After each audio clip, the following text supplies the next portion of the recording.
One day.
Good afternoon. We're going to wait probably about 5 minutes or so. I think some more people are logging on. We just want to make sure that everybody's in.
Hey James, about how long do you think this is gonna until this starts? Right now, I'm just making sure. Who is this?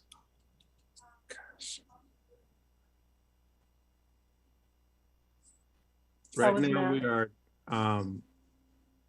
maybe in a minute or so. I want to make sure that everybody else is muted.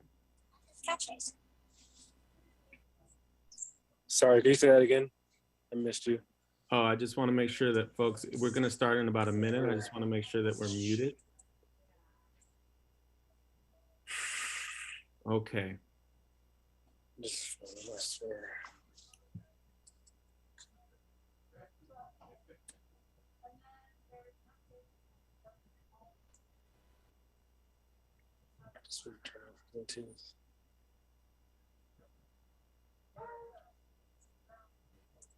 Why don't we go ahead and get started? I am attorney James Bible, one of the attorneys that represents the interests of Manuel Ellis and his family. With me is Matthew Ericksen, who also represents the interests of Manuel Ellis and his family. Also Stephen Dermer, who represents the estate of Manuel Ellis and his family, and Matthew Ellis, the big brother of Manny Ellis, who is so brokenhearted today, I'm sure, in relation to the events that occurred this morning. We gathered you all here at this moment so that we could express exactly how the family is feeling and what we think of the decision made by the city of Tacoma at this stage. Ultimately, we are not surprised that the city of Tacoma and its law enforcement would seek to absolve itself and its officers of any wrongdoing. Historically, that is exactly what law enforcement agencies and cities have done. That is precisely what was done at this moment. What should not be ignored is that the city of Tacoma had 3 months to evaluate and investigate the incident from March through late May of 2020. They did precisely that. They spoke to their officers. They reviewed the police reports. They also knew that they had a video of officers responding to Manuel Ellis by saying, "Shut the F up," as he was pleading for his life and telling them, "I can't breathe, sir." What was ignored by the city of Tacoma this morning was that as Mr. Farinas put a spit mask over Manuel Ellis's head, that Manuel Ellis was actually hogtied on the ground, meaning hands to feet on his stomach, unable to move or breathe without assistance, had repeatedly begged for air, had said that he couldn't breathe, was breathing his last breath when that ultimate decision was made. He was not at risk to anyone. This was ignored by the city of Tacoma. The city of Tacoma itself also indicated in this morning's release or a city council statement that Farinas and Ford didn't on any level violate any policies. But I will tell you very concretely, there is a policy that law enforcement needs to intervene if they see somebody killing someone else. The reality is that a judge in Pierce County determined that there was probable cause for murder for 3 officers that were involved in killing Manuel Ellis. The reality is that these other officers end up being complicit on some level for their failure to actually intervene and stop and even perhaps participate in the death. We can't pretend that Manny was not in an absolutely vulnerable space where he couldn't move or do anything else at the time that Farinas put his spit mask over Manuel Ellis's head. But there's something else that you all should know that the city failed to tell you about this as well. Those spit masks tend to have warnings on them about when and whether or not you should put them on people's heads. You're not supposed to put a spit mask on somebody's head when they're restrained in that sort of way. And that's specifically what was done. So what the city of Tacoma really told you all is that they advocate and allow their officers to be able to do whatever they want to bodies of Black people when they're walking home from 7-Elevens. What they told you is if our officers commit murder, if they kill people, the other officers are supposed to stand silently or maybe complicitly comply. What they told you is if their officers do commit murder and others are watching, they shouldn't do anything. And not only should they not do anything, they should support and back up their other officers to such a degree that life is lost. What the city also told you is that when that happens and the police chief and other law enforcement do what they do to cover something up, that the city council has your back as well. There were no tough questions asked for the public to respond to. And after the city council continues to back up killer cops, the mayor will do the same. And after the mayor does the same, she'll turn around and say to the city manager, but we trust you. They'll ignore all those other incidents in which people lost their lives in the city of Tacoma. They'll ignore that officers have run over human beings in the city of Tacoma, that Native American women have been shot while unarmed by officers in the city of Tacoma, and they will find ways to justify their actions. They will look you straight in the eye and say that a man that was hogtied, laying on the ground, on his stomach, unable to move, hardly breathing, gasping for air, was somehow a danger to them as they put the modern day noose around their neck. All of Tacoma should be ashamed by what happened this morning. Because what happened this morning was in the name of every taxpayer of the city of Tacoma. And the city of Tacoma, in spite of the reality that 3 officers have been charged with murder and others were complicit, has failed to admit any harm to this family. And in that regard, we ask the city manager not to claim that she empathizes with this family. Do not try to pretend that you feel their pain. It was not your son. It was not your brother. It was not your relative walking home from 7-Eleven. And if it was, you'd be marching in the streets too. And if it was, you'd be asking for something different. But instead, you're the gatekeeper and the blocker of justice. And to the mayor, who says that we are better together. We are not better together when you kill our loved ones. We are not better together when we're walking home and can risk being stopped by officers, thrown to the ground, beaten, tased, choked, hog-tied, and as we beg for our last breath, told shut the F up. We are clearly not better together. We are not better together if we are in a space where after you murder our loved ones, you rewrite the story until a video actually comes to be. And civilian witnesses come out and are actually seen. We are not better together until the city of Tacoma actually demonstrates some amount of accountability and holds their officers in check.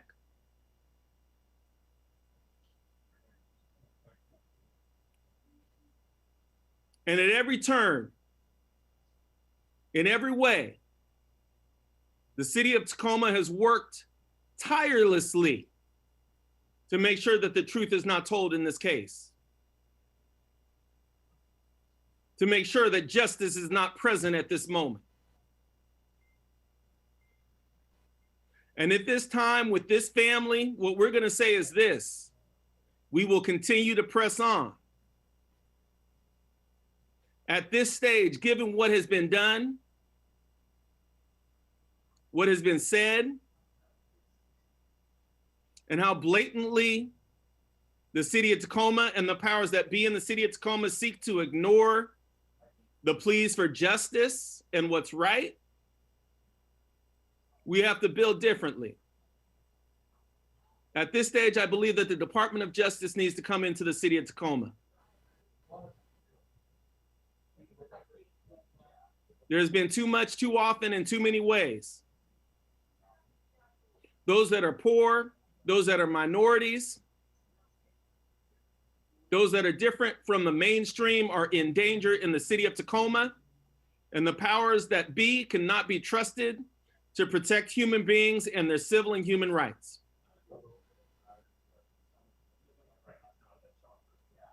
A man was murdered by law enforcement in the city of Tacoma.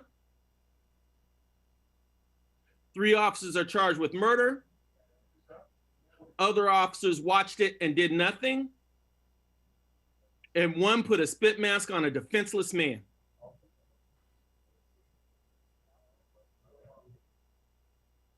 No person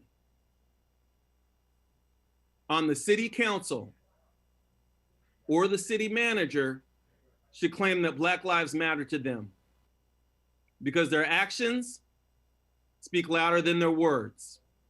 Their inactions speak louder than their words. The harm they continue to perpetuate speaks louder than their words.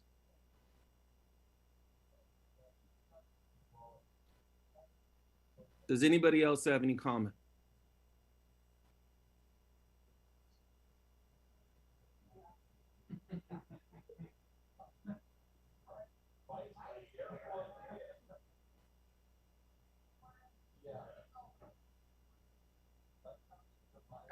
I think I'll just briefly say, you know, what you said, James, speaks very passionately, I think, about, you know, how our community feels.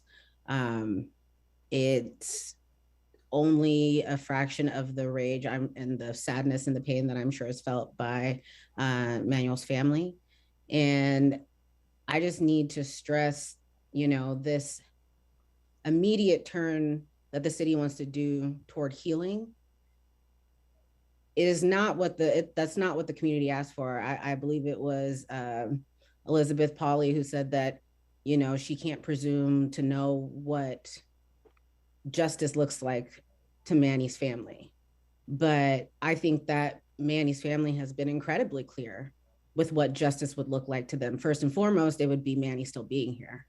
But beyond that, accountability for the people who were involved in taking his life violently, callously, and accountability for the people who knew what happened and have done everything that they could do to continue to cover up and obscure the truth of the case. This family has gone through so much trauma, well beyond that initial trauma of losing Manuel in such a violent way. And it has impacted them in so many ways up until even including, you know, the new addition of life to their family. Manny's sister Monet recently gave birth, and her experience being pregnant was exacerbated and put in danger by the stress that this has all been put upon her and her family. And so I think that it is a slap in the face. It's disrespectful, and it's tone deaf for the city to be talking about healing when this is not resolved, and when people are still feeling the weight of this in a way that we can't come to reconciliation about this. We can't find a moment to come together in a circle because their work is not done. So we don't want to stand in circles with them. We want justice. So that's what I'll add.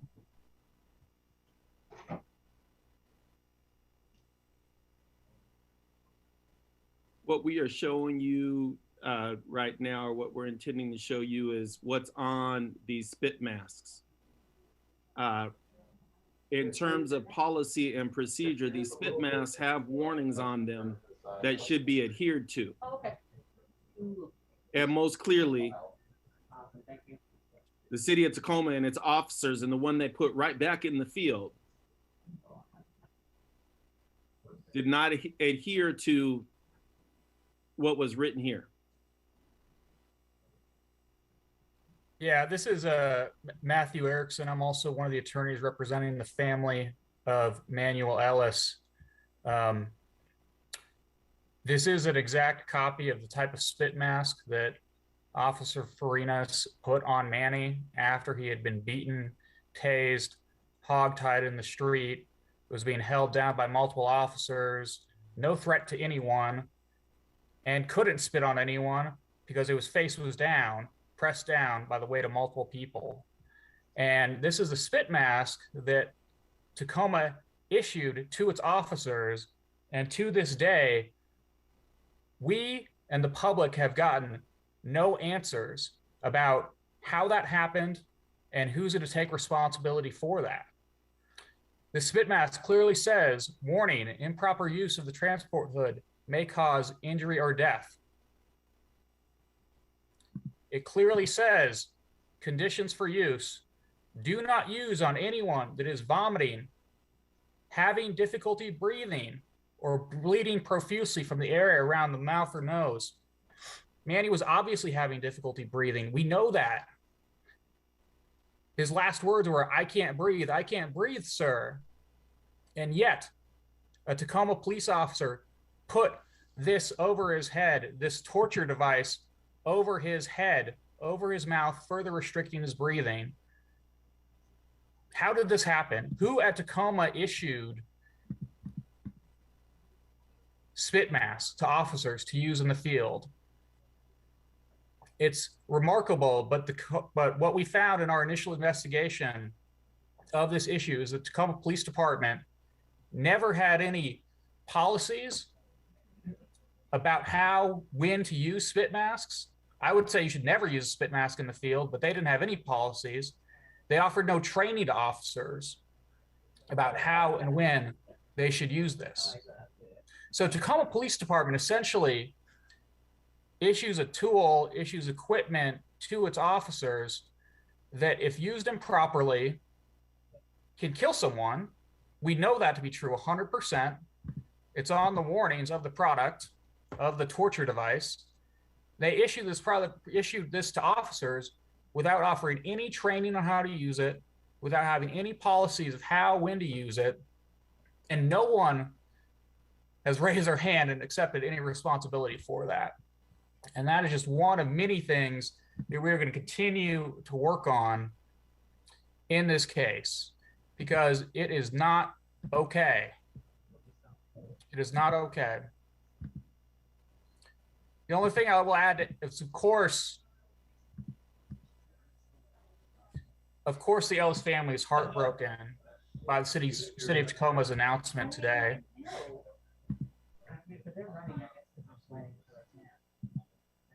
Of course, the family's heartbroken, but they're not at all surprised. The Tacoma Police Department looks after its own and does not care about the fundamental human rights of Manny or people like Manny.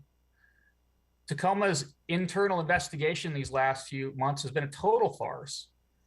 We know that the city's decision, we knew what the city's decision would be because it was predetermined. Tacoma filed its response to the Manuel Ellis lawsuit on December 10th, stated plaintiff's damages are approximately caused entirely by the conduct of Manuel Ellis, who initiated a violent confrontation with the officers and died from a self-administered lethal dose of methamphetamine. That is a direct quote from the city's answer filed in the pending federal civil rights lawsuit. Essentially, the city believes that Manny got what was coming to him and he deserved to be beaten, tased, hogtied, and lynched in the streets. They are on record as saying that's their position. So the decision to clear officers Ford and Farinas was made before today, and Tacoma might as well rubber stamp exonerations for the other 3 officers who've been criminally charged with manslaughter and murder. No one should be so naive to think that the Tacoma Police Department is motivated to police its own conduct and conduct a genuine investigation of what happened on March 3rd, 2020. So the family, incredibly heartbroken, incredibly disappointed about what happened today, but they will continue to persevere and we will continue to fight on their behalf. Thank you.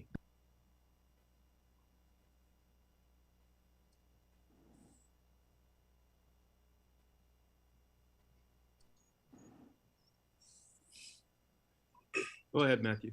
Yeah, so I just You know, it's really hard to see stuff like that. You can't sympathize with me or my family at all. You guys have no idea.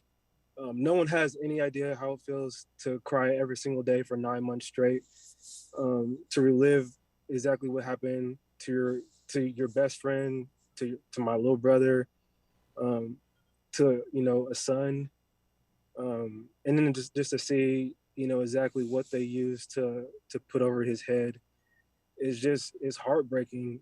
He deserved better than that. This is our Christmas present. Merry Christmas to the Ellis family. We get to see officers go back to work after killing somebody. So, this is ridiculous. Yes, we're gonna keep fighting for my brother, but my family is heartbroken. My mom is a completely different person now. It's not even it's unreal how we have to live our lives now. So, this is terrible. And I hope this doesn't happen to anybody, because it's the worst feeling in the world, for sure.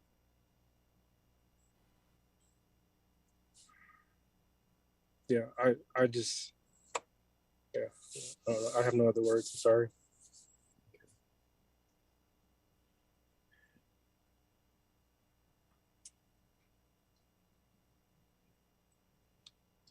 One moment, y'all.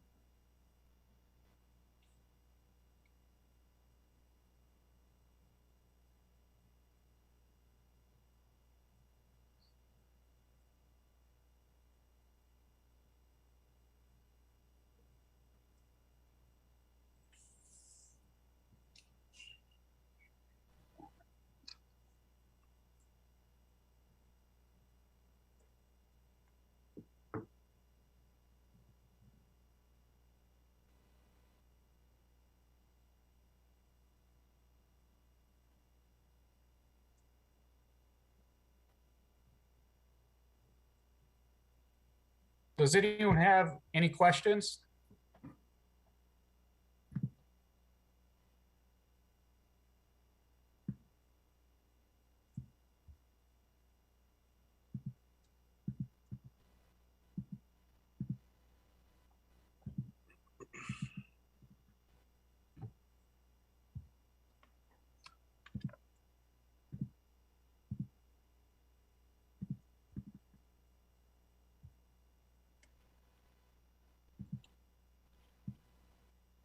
If anyone has any questions, please, I guess, push the button of the hand signal, and we will do what we can to answer those questions. If not, then we will adjourn.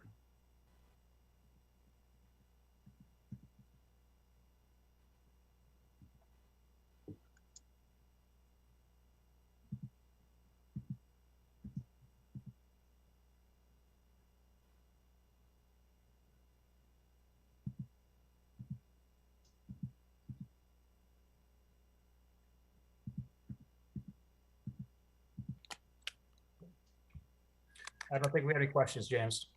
Okay. All right. Thank you for your time. It's greatly appreciated. There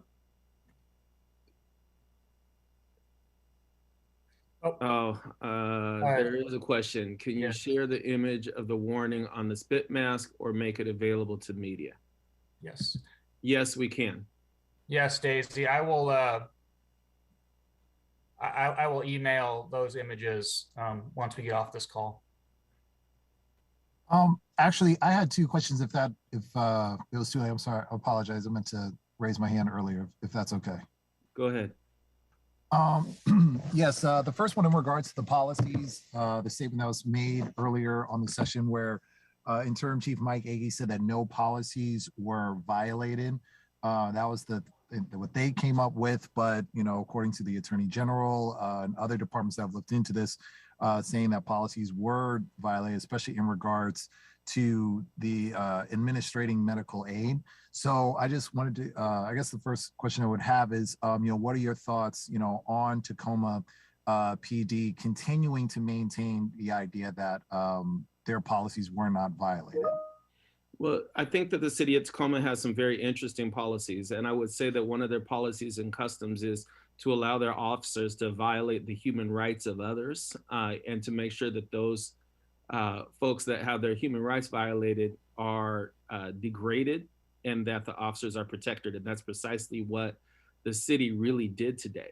Overall, in terms of policies, they absolutely violated what would mostly be policies in other jurisdictions and other police departments and other agencies.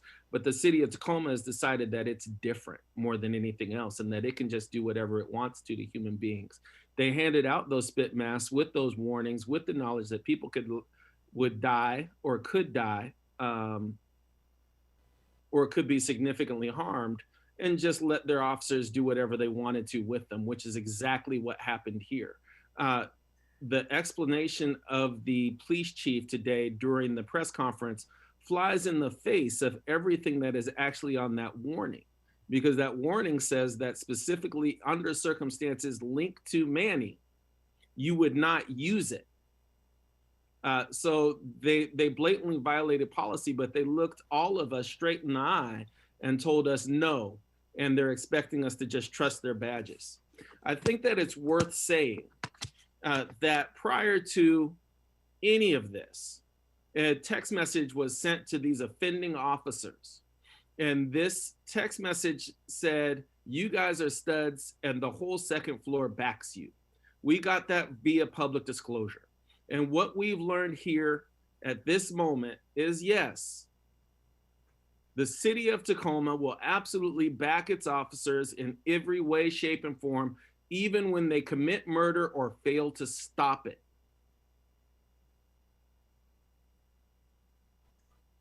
James, let me add to the last question. I'm Stephen Dermer. I'm also one of the attorneys and I have the honor of representing the Ellis family. But let me add to the questioner about policies. So the spit mask that Officer Farinas, who was wrongfully cleared of any wrongdoing today by the city of Tacoma, the spit mask that he applied and placed over Manny Ellis's head, one reason that the city of Tacoma found no policy violation, the city of Tacoma has no policy. The police department has no policy in relation to the use of spit mask. This is a dangerous device that has a clear warning that it will kill you if it is used improperly. The city of Tacoma provides no training for the use of spit mask. They have no policy for the use of spit mask. So Officer Farinas didn't violate any policy because there is none. That is one of the answers to your question. Thank you. All right, and I guess the second question I would ask is, with the, another statement that was made is that after a few weeks or after several weeks of training, that the officers would resume patrol duties, and with the idea that these officers could be back on patrol, be back on the street, how is that being received by the community?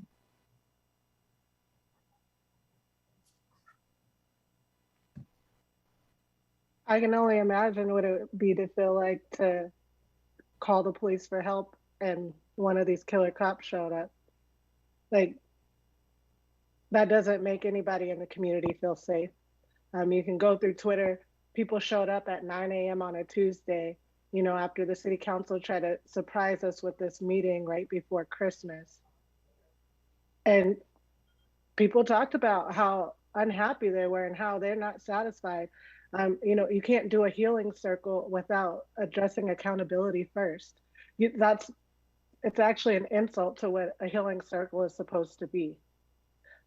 Nobody feels safe with these officers going back out because they can do it again and they can get away with it. They already got away with it because they were back out patrolling after 2 weeks. After 2 weeks after they killed Manny.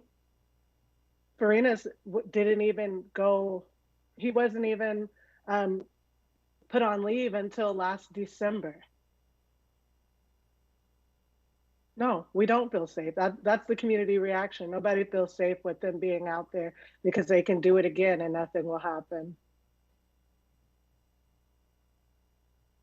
And I would also add that the community is just fed up. We're tired of like people are tired of being placated to. People are tired of being pushed, like jerked around. People are tired of being, again, told that it's time for healing when we're not done being pissed off. Something terrible happened. And what is now taking place at the hands of our city manager, our city council, our police department is setting up the stage for it to happen again and again and again. And nobody wants that. And I think people are at a point now where they're realizing that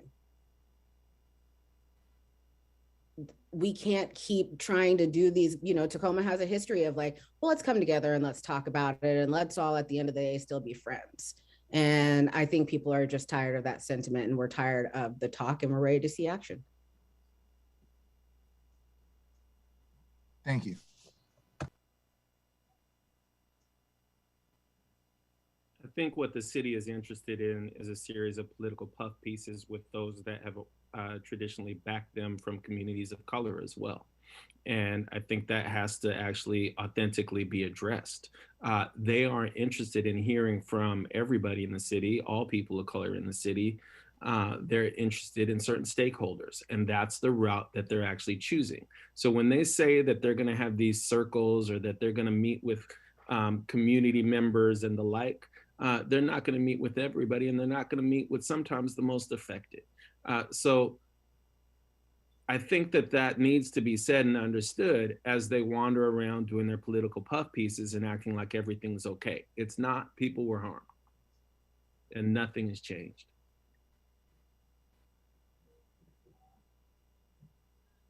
I just want to add real fast, going back to the question about policies. I think everyone in Tacoma, everyone in Washington State should be alarmed that the city could find no policy violations in a situation like this. Putting aside the fact that these two officers actively participated in murdering someone in the streets, if watching someone be murdered, if you're standing aside and you watch your fellow officers murder someone else, and that doesn't violate city policy, if that doesn't deserve some discipline, we have a really big problem. If you can watch someone die on the street, handcuffed, hogtied with a mask over their head to the point where they're no longer breathing, and you offer no medical assistance whatsoever, how is that not a policy violation? The police are supposed to serve and protect. And what happened with Manuel Ellis is after he was beaten, tased, hogtied, choked, is he was laying face down, restrained by multiple officers, could not move. And at a certain point, he was not moving at all. He was not moving at all. And none of these officers did anything to help him. It shouldn't be lost that the fact that the spit mask, none of these officers took the spit mask off when Manny stopped moving. Manny stopped moving to the point where you have a motionless man who's no threat to anyone with multiple people on top of him. And nobody thought, hey, maybe we should take that mask off because it obviously restricts breathing, because it obviously has these warnings that come with it, that it should never be used on someone who's bleeding from the face like Manny is, because he was punched and elbowed in the face and was bleeding.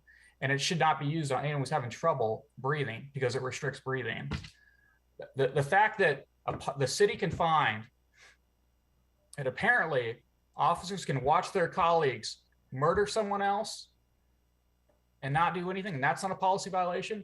And the fact that officers can literally just stand by while someone dies feet away from them and do nothing is not a policy violation, that's outrageous. And that should be alarming to everyone in the city of Tacoma, everyone in the city of Washington, everyone in the United States of America.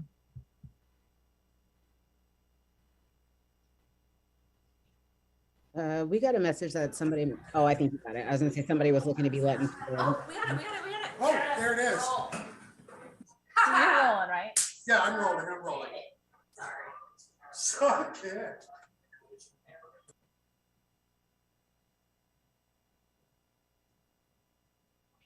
Are there any other questions?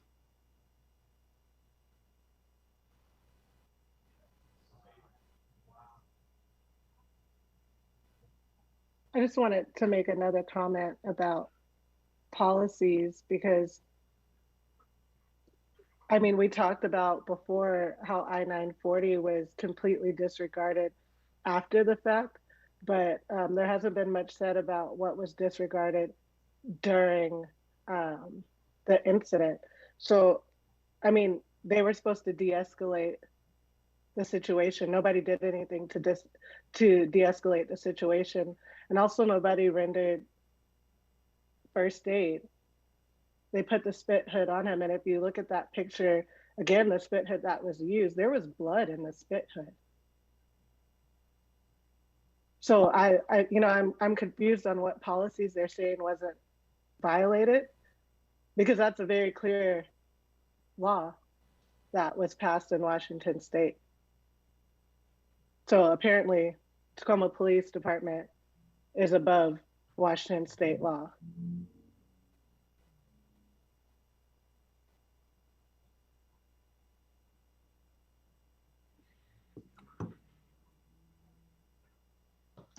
Okay. Thank you all for your time. It's appreciated, and we'll be in touch soon with next steps. Thank you.